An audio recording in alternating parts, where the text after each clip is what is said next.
registre par rapport à un certain nombre d'attitudes qu'on voudrait que vous ayez en vous.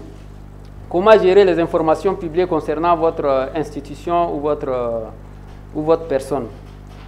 On va y revenir davantage au niveau de cas pratiques, mais il y a une vidéo de 7 minutes ou 5 minutes d'un droit de réponse, parce que nous, on veut vous donner des cas concrets de droits de réponse. En presse écrite, quand vous vous sentez diffamé, injurié ou que vous estimez que vos propos ont été maladroitement ou ont été rapportés de façon inexacte, vous avez ce droit de réponse. Et pour aller un peu plus en détail, quand un journal, un quotidien rapporte des faits ou vous diffame, juridiquement, vous avez le droit de faire paraître votre droit de réponse dans le numéro qui vient juste après. Ça veut dire que si vous avez lu Le Progrès aujourd'hui et que vous sentez que vous êtes diffamé, si vous faites parvenir votre droit de réponse à ce journal-là à temps, juridiquement, vous avez, le journal a le devoir, a l'obligation de faire paraître votre droit de réponse dans le numéro d'après.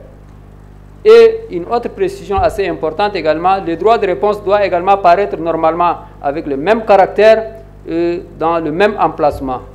Je parle sous le contrôle de NACO, qui est un directeur de publication aussi d'un journal, parce que le journaliste ne doit pas s'amuser à faire disparaître votre droit de réponse en dernière page avec des caractères très réduits.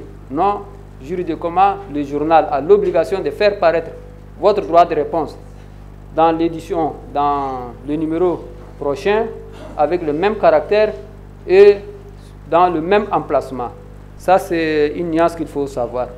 Mais c'est un exercice assez délicat aussi, et il est de notre devoir de vous alerter par rapport à ça. Parce que quand vous donnez un droit de réponse, le journaliste a la possibilité non seulement de publier votre droit de réponse intégralement, mais de faire ce qu'on appelle le NDLR, la note de la rédaction. La note de la rédaction, juste en dessous du droit de réponse, pour détruire en une phrase tout ce que vous avez dit dans votre droit de réponse. Ou bien le journaliste a d'autres éléments qu'il n'a pas diffusés pendant la première parution de l'article, et maintenant il vous attend avec la note de la rédaction pour détruire totalement votre droit de réponse. Ça, c'est un élément qu'il faut avoir à l'esprit.